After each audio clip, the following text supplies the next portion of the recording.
En cette année 1964, il existe encore un Far West à l'état pur, en dehors du temps et des touristes. C'est un Far West marxiste. Ces chevaux sauvages qu'on attrape pour dresser sont des chevaux chinois. Nous sommes sur le haut plateau de la Mongolie intérieure, qui est la partie la plus au nord de la Chine. Pour la première fois, la Mongolie chinoise a ouvert ses portes à l'étranger. Pour venir ici, près de 1000 km au nord de Pékin, il a fallu 3 jours de voyage, en train, en avion et finalement en jeep.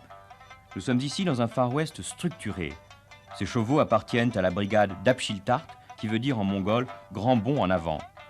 La brigade couvre plus de 1000 km² et possède près de 17 000 têtes de bétail, chevaux, chameaux, bœufs, moutons et chèvres.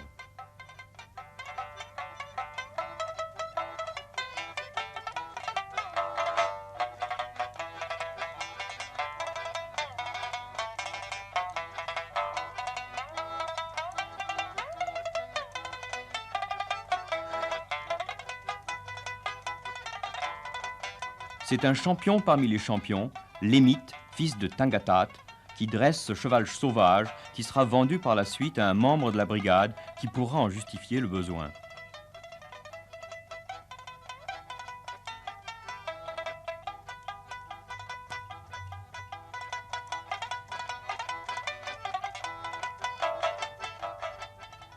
Lémite garde aussi ses troupeaux, y compris ses bêtes à lui. La propriété privée est admise dans une proportion de 20%. Lémite et sa famille ont 20 bêtes, plus 2 bœufs et une charrette pour transporter leurs tentes. Comme tous les nomades de la Mongolie chinoise, Lémite et sa famille vivent dans des yourtes, ces tentes circulaires à charpente de bois recouvertes de 3 épaisseurs de feutre. Des petits poêles brûlent de la bouse séchée à longueur de journée. La température descend à moins 35 degrés en hiver et on porte alors des vêtements de peau de bête qui pèsent 8 kilos. Les yourtes sont démontables en 3 heures et une famille passe rarement plus de 2 semaines dans le même endroit.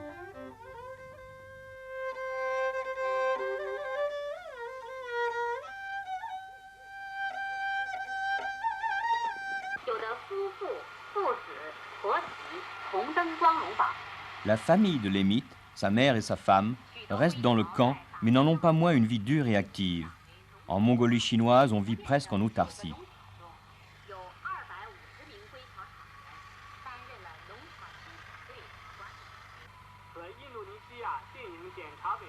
Chaque famille a ses propres instruments d'industrie laitière, fait son beurre et ses fromages. On y fabrique aussi une spécialité purement mongole, l'alcool de lait qu'on appelle soulener, est fait avec de la vapeur de lait qu'on fait revenir à l'état liquide et qu'on traite à l'alambic. Ce liquide incolore a la teneur d'alcool d'un whisky bien tassé qu'on garde en bonbonne pour l'hiver.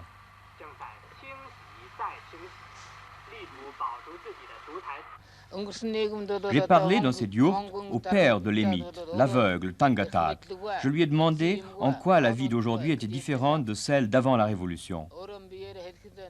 Avant la Révolution, dit-il, nous n'avions rien. Nous étions des serfs. Nos yourtes laissaient passer le vent, les gens mouraient en grand nombre. Moi-même, je suis devenu aveugle parce qu'il n'y avait personne pour me soigner. Nous étions les esclaves des princes du désert. Maintenant, nous sommes libres et nous sommes devenus les maîtres du pays. La vie dans l'ancienne société et le présent sont aussi différents que le jour et la nuit.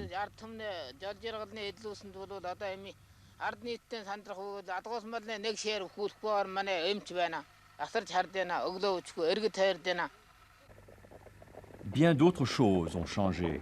Avant la Révolution, seuls les princes et les aristocrates avaient le droit d'avoir des armes.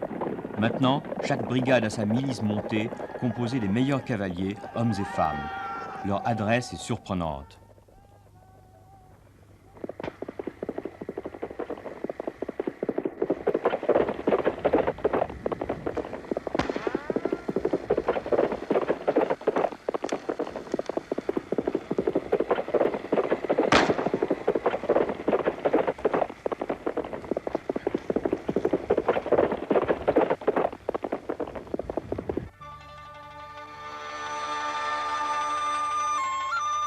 Mais le chef de la milice n'est pas le chef de la brigade. Le responsable de la brigade s'appelle le brigadier. Ou plutôt, la brigadière, car en l'occurrence, c'est une toute jeune femme de 25 ans qui s'appelle Pochai. La brigadière s'occupe de tout. Elle participe à tous les travaux de la brigade, tels le dressage des chevaux. En outre, elle est commissaire politique, assistante sociale, comptable et économe.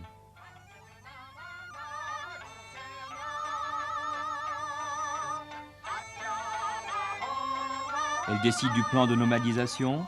Elle doit pouvoir tout faire. Et pour bien superviser les activités de la brigade, il lui faut faire ses 50 km à cheval tous les jours.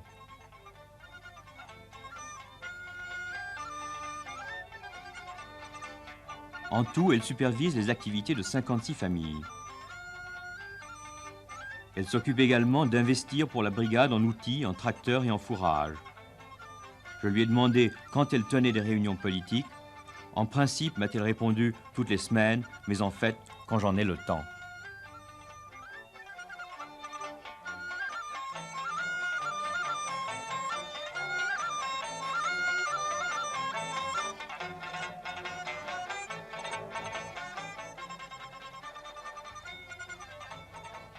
C'est la brigadière qui a acheté cette machine à tondre les moutons dont elle est si fière. Les poils serviront à faire du feutre pour les tentes.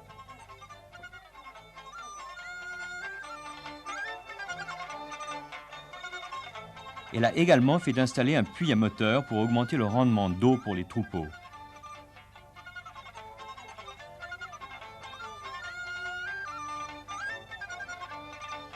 Mais ce dont elle est la plus fière, c'est cet attelage qui coupe l'herbe pour augmenter le rendement du fourrage. Elle vient de l'acheter il y a quelques mois et le fait fonctionner elle-même. Enfin, c'est également la brigadière qui décide des visites d'un magasin ambulant qui nomadise constamment dans son territoire. Les nomades vendent leurs bêtes à la commune. Autrefois, disent les anciens, en échange d'une peau de mouton, les marchands nous donnaient une boîte d'allumettes. Dans la tente du magasin, il faut les mêmes tickets de rationnement qu'à Pékin pour acheter du tissu. On n'achète ici d'ailleurs que ce qu'on ne peut pas produire soi-même. Une partie importante du magasin, c'est le rayon de livres et de revues marxistes en langue mongole. Les gens feuillettent beaucoup, mais achètent peu.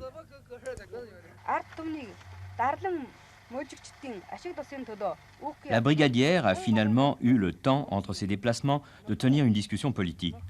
Cela consiste à lire par petits bouts les œuvres choisies du président Mao traduites en mongol, un peu comme on lit dans une réunion religieuse l'Évangile par fragments.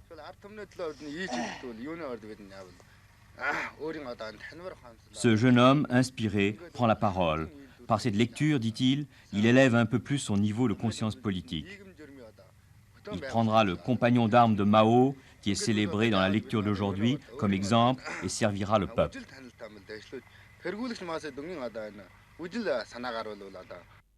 J'ai demandé à Pochai, en présence de deux membres du parti en inspection qui venaient de loin, pourquoi elle est devenue brigadière.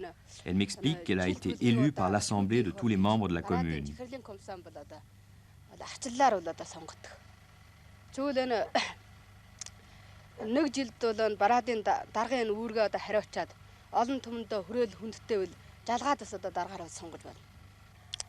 Je lui demande quels sont les devoirs et les responsabilités d'une brigadière.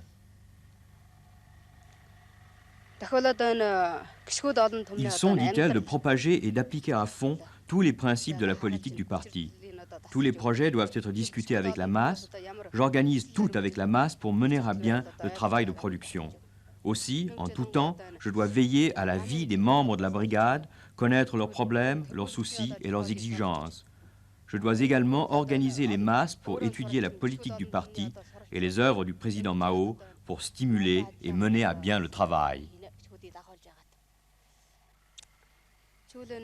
Je lui ai demandé si elle se rappelait les conditions de vie d'avant la Révolution.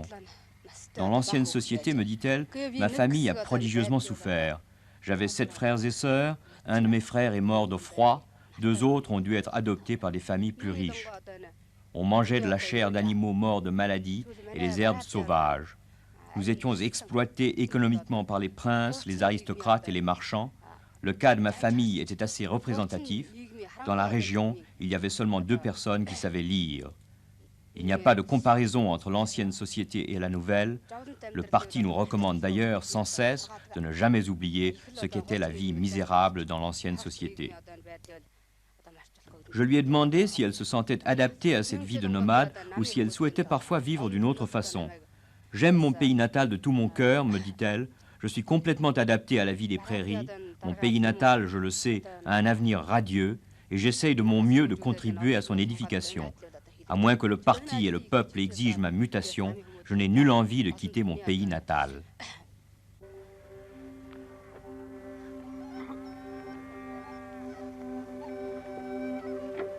Dans cette région, les questions politiques occupent peu de place dans la vie des nomades, et cela, les autorités semblent l'accepter.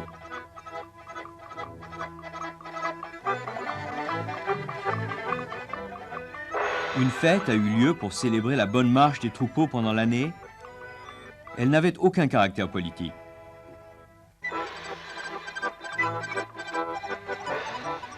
C'était une succession de luttes traditionnelles et de danses.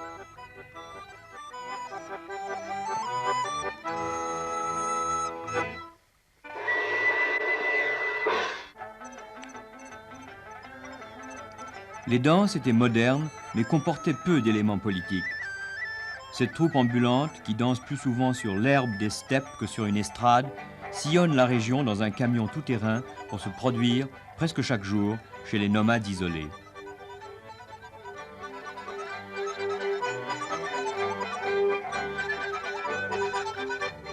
Il y a aussi un camion cinéma qui projette la nuit des films en plein air. La musique mongole n'a rien de chinois. Ces airs de banjo, de flûte et de violon sont les airs de Far West, de n'importe quel Far West.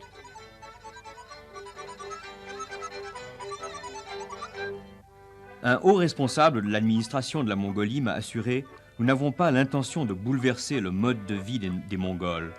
Nous garderons ce qu'il y a de mieux dans leurs coutumes. En tout cas, rien ne sera fait contre leur volonté. »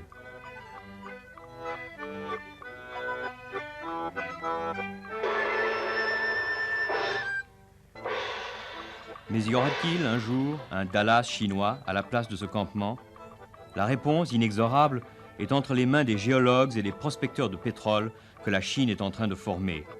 Eux ne sont pas encore venus sur les hauts plateaux de la Mongolie chinoise.